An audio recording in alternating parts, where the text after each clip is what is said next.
Hello, and welcome to Stigma-Free Learning Live with the Stigma-Free Society. Um, this is a dog. His name is Foster. I am dog sitting him right now, so he's going to hang out with us today.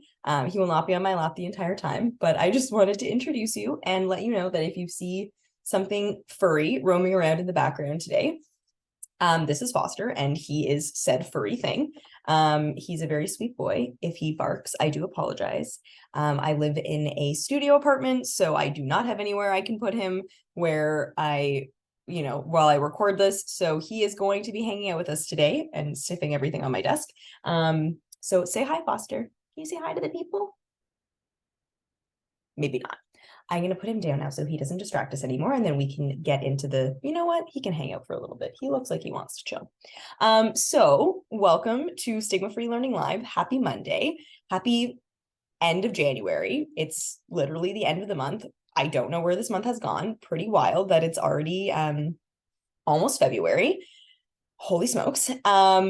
We are back. We are recording. We have a really great episode for you today. I'm going to be talking you through a slightly different resource than what we normally look at. Normally, I walk you through a lesson plan. Today, we're going to be looking at a slightly different resource on the toolkit. Sorry, he's trying to get comfortable. Maybe my lap isn't the best place for you. What do you think? Oh, thank you. Okay, I'm going to put you down, Bubba. He's going down. This is not a delicate. Oh, there he goes. Okay, now he can hang out in the background. And hopefully not be a distraction, but I feel like he will be. I'm sorry about that. It was the only time that I could do this. And like I said, don't have anywhere else to put him. So bear with me. This is work from home life. And now I have a dog as a part of that. So before we get into the live event today, I'm just going to, as always, introduce myself, introduce the Stigma-Free Society, and share a little bit about what we're going to be looking at today. So as I mentioned, my name is Samara. The gender pronouns that I use are she and her, and I'm the programs manager at Stigma-Free. I have been with the organization for almost 2 years now, and it's really a culmination of all of my, academic endeavors and personal interests and passions. So as some context, the background that I have education-wise is I have a bachelor's degree in equity studies, I have a master's in teaching, and I have a professional development certification in early years mental health. So what Stigma-Free does is kind of combines all of those things. So we look at stigmas of all kinds. We look at how we can work to overcome stigma by sharing lived experiences, sharing stories, listening to each other, respecting each other, and by kind of destigmatizing and demystifying conversations around mental health and mental illness. So we've been in existence for over a decade now, and the work that we are doing is, just as important as ever, if not more important, as language around these things changes and as these conversations become more prevalent and more important. So maybe not more important, but they're important. Anyway, so without further ado, I'm going to share with you what we're going to talk about today, which is the Stigma-Free Glossary. So if you're new to this live event, I will be covering a resource on the Student Mental Health Toolkit, which is one of our two online toolkits. And on the toolkit, we look at education for young people on mental health and stigma. And we do it from a variety of different angles. So the angle we're going to be looking at today is inclusion and we're talking about language. So if this is a bit of a teaser, if you know the toolkit, if you've seen the toolkit before, if you've explored it before, we're going to be looking at the Stigma-Free Glossary. So it's a pretty new resource of the organization. It has 3 sections right now, but we are working to expand it. And I'm going to do a share screen, and I'm going to show you the toolkit, and I'm going to show you the glossary. So let's start by looking at the toolkit. If you've never seen it before, this is a really great opportunity to check it out, see what it looks like. So we have 2 sections of the toolkit. We've got grades 8 to 12. We've got grades 4 to 7. So for teens and for youth. I'm going to go into the teen side just so you can see what one of the sections look like. And if you come down here, we have a bunch of different sections. We have our virtual Stigma-Free presentations program, which is part of the toolkit, but kind of its own separate entity as well. And that's a really great program if you would like speakers to come into your class and talk about their lived experience and to give a bit of education on mental health and stigma. We have downloadable resources and lesson plans. You know what these look like. We've talked about them before on the SIBE event, specifically the lesson plans. We have a section on coping with mental health, one on diverse ability, disability, and inclusion. We have student activities, live wellness events, this being one of them, resources for parents, guardians, and caregivers, inspiring stories, mental health for school staff, the Stigma-Free Glossary, which is what we're looking at today. We have help and community resources, and we have our Toolkit video library. So lots of really incredible sections. We're going to look at them. We're going to look at different sections throughout the rest of the SIBE event. I don't want it to become stale, so I feel like we looked at a lot of lesson plans. We're going to do something different today. We're going to see how it goes. Maybe we'll go back to a lesson plan next week. Who knows? We'll see how we feel. So the Stigma-Free Glossary, as it opens, is, as I mentioned, a pretty new resource for us. And the purpose of the glossary is to, like it says in this introduction, provides the opportunity for people to acknowledge the language that is most inclusive to use when referring to someone from their community. It is the Stigma-Free Society's hope that students and school staff will have a better understanding of the most inclusive terminology to use for different folks in different communities with this educational tool. The glossary equips individuals with inclusive language when referring to someone from a specific community or identity category, and also an understanding of why that is the most inclusive term to use. Each section will consist of inclusive terms from different communities. So we acknowledge that not all terms are universally preferred by everyone within a community, and we urge you to always ask people what terms they prefer and be open to learning about their preferences. Self-determination is key for inclusion to happen. We also acknowledge that language is not static, and we will continue to update this resource as language changes and evolves to keep it as relevant as possible. So really what this started as is I was kind of doing some research online, and I realized that there is no hub where there's, a list of terms and definitions pertaining to different communities that has been created by people from those communities, but it's all in one place. So you can go to different organizations' websites and you can find definitions about the communities that they serve, but I wanted something where it was all in one place as an educational tool to use in schools, but also if you're a parent, this is a really great way to learn about inclusive language yourself, but then also teach your child about inclusive language. Anyone who's a stakeholder in a school community or who works with young people or who themselves is kind of on a learning journey about inclusion and inclusive language, this is a really great resource and tool for you. So as I mentioned, all of the resources or all of the terms and definitions have been created by folks within the communities that are relevant to the section. So as you'll see here right now, we have 3 sections. We have mental health and mental illness. We have diverse ability, disability, and inclusion. And we have LGBTQIA2S+. So we created the resources or the terms and definitions for the mental health and mental illness section because that is the work that we do primarily, is looking at mental health and mental illness. But we did bring in experts to talk about these things. So we had 2 incredible psychology students work with us on these terms and definitions, as well as Dr. Shimi Kang, who is a psychologist that we work with frequently. And these were created in collaboration by these experts in the field. Then for diverse ability, disability, and inclusion, we worked with different organizations who serve this community, and same for the LGBTQIA2S+ resources. So just to start, I'm going to show you what the different sections look like and kind of talk you through some of the resources. So as you'll see here, we have a bunch of different terms and definitions, and when you click on this little plus sign, a menu drops down and you'll get to see what the definition is. So if you're curious about what the definition of mental health is, here's the definition for you. If you're curious about what mental illness is, same there. And then we have a bunch of different kinds of mental illnesses here. So we have bipolar disorder, and you'll see here we have a definition of what bipolar disorder is, as well as its prevalence. And then we have bipolar disorder 1 and bipolar disorder 2. So kind of breaking it down into kind of all the details about what it is. We have depressive disorder, anxiety disorder, feeding and eating disorders, substance use and addiction, attention deficit hyperactivity disorder, and a bunch of different other mental illnesses that you may see. Then coming down here, we have different types of therapeutic interventions. So We have the definition of therapy. What is therapy? So as it says here, therapy is generally defined as treatment for an injury, disability, or illness, with psychotherapy being specific to treatment of mental health conditions. So psychotherapy or talk therapy can be done by many different professionals, ranging from social workers to psychiatrists.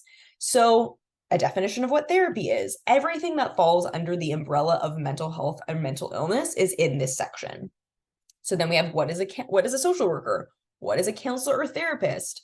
The difference between a psychologist and a psychiatrist, and then different types of therapies. So we have psychotherapy, psychodynamic therapy, psychoanalysis, person-centered therapy, a bunch of different incredible definitions about different kinds of therapy. So if you're kind of curious about, you're interested in therapy, or your students are interested in therapy and they want to learn a little bit more about what different kinds of therapies and different therapeutic interventions are, they can find them here. CBT, we have play therapy, family therapy, couples therapy, group therapy, a bunch of different kinds of therapy, pretty much all of the therapies that exist. Maybe there's a few others that we haven't included. And just as a side note, if you are an expert in one of these areas, or you exist in the body of one of these folks from these communities, please let us know if we've missed anything. As I mentioned up top, this is not a static resource. We really want to be continuing to expand it and grow it as we learn about new language, different terms, different definitions. So please let us know if we've missed anything. If something feels wrong to you, let us know. We are happy to change it. We want to grow and we want to learn. So that's the first section, which is mental health and mental illness. And then we have diverse ability, disability, and inclusion. So all of these terms and definitions were consulted on by Jen Fain, PhD, who is the Director of Education, as well as the staff and instructors at the Learning Disabilities Society, and also the team at Holland Bloorview Kids Rehabilitation Hospital, which they work with kids with physical disabilities. So we wanted to make sure we were including the invisible disabilities, which are learning disabilities, as well as the physical and visible disabilities. We want to make sure that we're covering all of our bases. Again, if we missed anything, please do let us know. But you'll see here a bunch of terms and definitions associated with various parts of the disabled community. So what is a learning disability? Let's find out. So a number of brain-based disorders that affect learning by impacting an individual's ability to acquire, organize, retain, understand, or use verbal and nonverbal information. So plus more information. So what is a learning disability? If a student wants to understand what a learning disability is a little bit more, this is how they can learn it. What is a learning difference? Many people prefer the term learning difference instead of learning disability because they feel that learning disability focuses on weakness, while learning difference acknowledges that some individuals simply learn differently. So again, these are two different words that you may hear about people who have a learning disability or learning difference, and one may prefer one may prefer another. For example, I have a learning disability, and I like to claim as having a learning disability. I don't say learning difference for myself.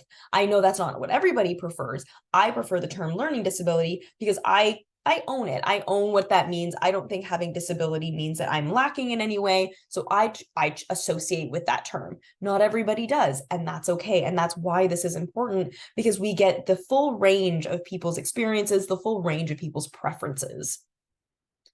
We have a definition of designation, what an individualized education plan is, what accommodation for learning is, what is assistive technology, what is dyslexia. So now we're breaking it down into different kinds of learning disabilities. So for example, I have dyslexia, which is a specific brain-based learning disability that makes reading and related language-based processing skills more difficult. So for example, I have dyslexia. This is why it's hard for me to read out loud sometimes. I stumble over my words, but it's really great to kind of demystify what dyslexia is. Maybe a student wants to understand about a peer that they have, someone they know, or a friend or a family member who has dyslexia. This is a term that they can now understand a little bit more. Other different learning disabilities. What does the term neurodiversity mean? What is neurotypical? What is ableism? So understanding also the repercussions of some of this stigma that exists in our society, something like ableism, disability hate. What is diverse ability? So a slightly different take on disability or learning difference, right? So diverse ability describes the fact that the world is full of a range of different human abilities that manifest differently in different people. So we all have diverse abilities. What does exclusion mean? What does inclusion mean? What is intersectionality? That's a really important one. Let's look at that one. So intersectionality describes the fact that there are many overlapping identities and related systems of discrimination, such as ableism, racism, sexism, and classism, that combine, overlap, and intersect in the experiences of marginalized people or groups. So, you know, someone may be from the disabled community, but they may also be from the LGBTQIA2S+ community. They may also be a person of color. So we want to acknowledge that we don't exist with just one identity. We don't exist with just one part of ourselves. And there are systems in place in society that are designed to affect people in different ways, and people from marginalized communities are differently impacted, and those experiences intersect. So that's a really great term for your students to know. Intersectionality is involved in feminism. It's involved in the anti-racism movements. It's involved in anti-disability hate movements.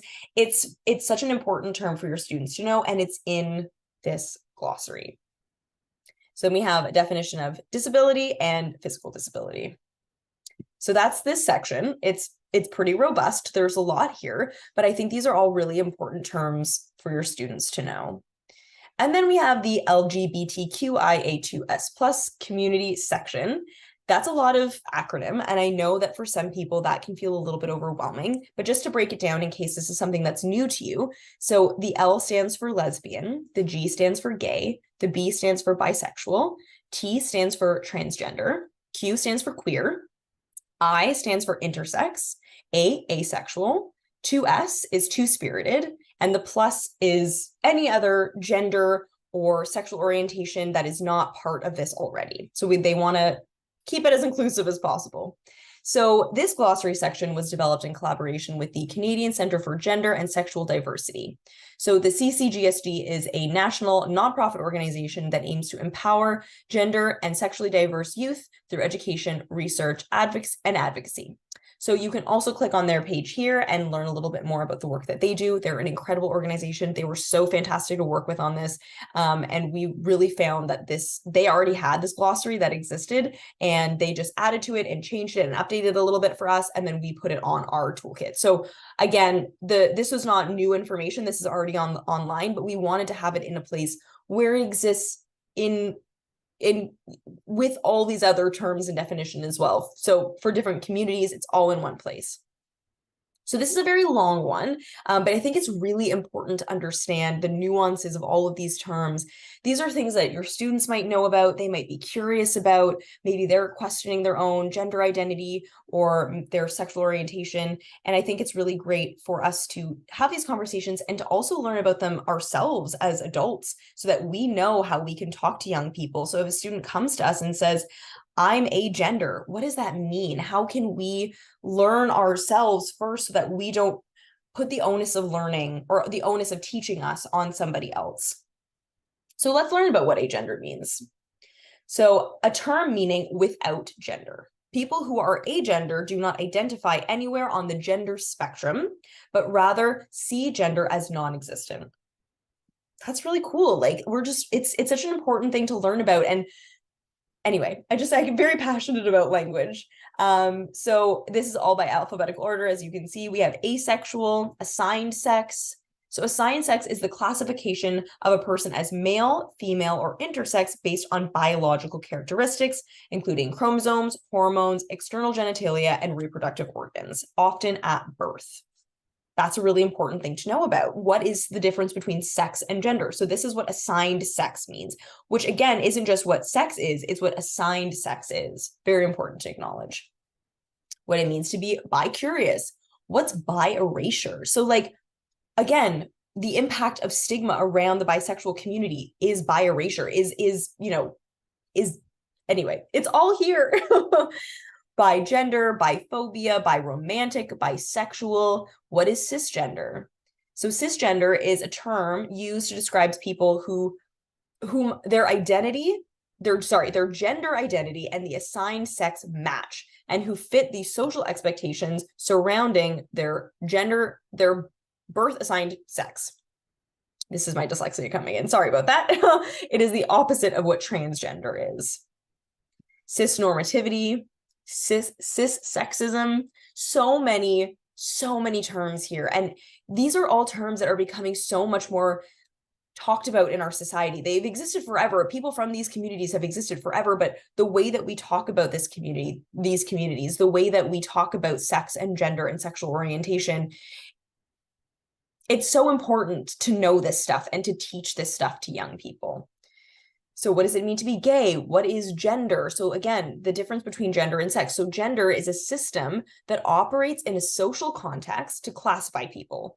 An individual's gender includes both their gender identity and their gender expression. So it's very different from assigned sex and sex. It's its own separate thing, and it is a social construct. What is gender expression? What does it mean to be gender fluid? So the list goes on. And if there's ever anything that you're curious about, you can always go to the organization's website itself to learn a little bit more. So this is just terms and definitions, but this is by no means comprehensive to the nuances of this community. And we want to make that very, very clear. This is a starting point. This is just talking about language, how to apply these things, how to talk about this stuff. There are resources on their website where you can learn a lot more. So I would encourage you also to do that. The list goes on and on. As you'll see, it's growing, it's big, it's a long list, it's fantastic. There's so much here. It's so comprehensive, it's so robust. And that's the next section. That's the LGBTQIA2S+ section. So we are growing this resource. As I said, the next section that we are working on is for different BIPOC communities. So you'll hopefully see that in the coming months. But I just wanted to introduce you to this resource on this live event because it's new and it's very exciting. And I hope you use it. I hope that you learn from it. I hope that if there was a term in there that you were like, whoa, I've never heard that before, what does that mean? I hope you use this resource to do your own education as well. And then I also hope that you use it to start a conversation with young people about people who don't look like them or have different lived experience to them, because that's really how we do start the work of overcoming stigma. That was long-winded. I'm out of breath.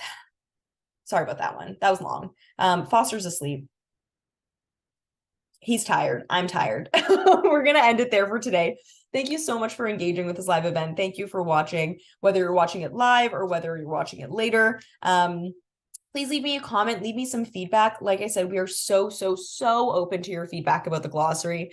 If you want to talk to us about the resource, feel free to email us. Feel free to leave me a comment here. I'm always around to engage with this live event. And I hope to see you in 2 weeks, and we're going to look at another resource. I'm going to keep you on your toes now. Will it be a lesson plan? Will it be something else? You'll have to tune in to find out. Anyway, take care of yourself. Have a great week.